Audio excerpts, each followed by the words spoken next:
يا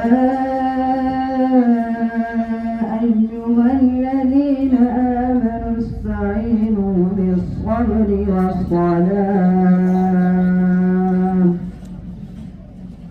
إن الله مع الصابرين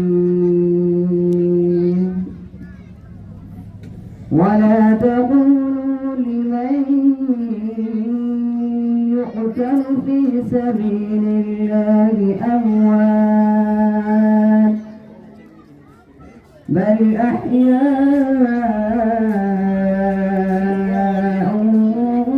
ولكن لا تشعرون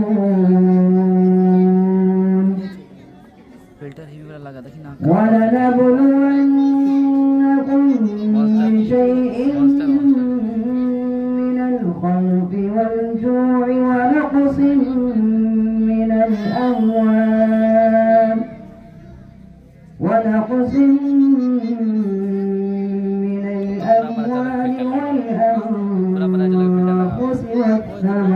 والثمرات وبشر الصابرين الذين إذا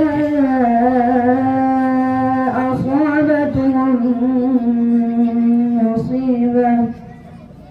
مصيبة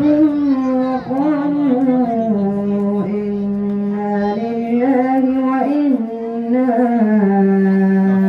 إليه راجعون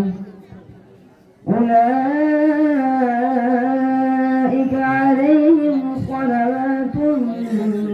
من ربهم ورحمة وأولئك هم المهتدون.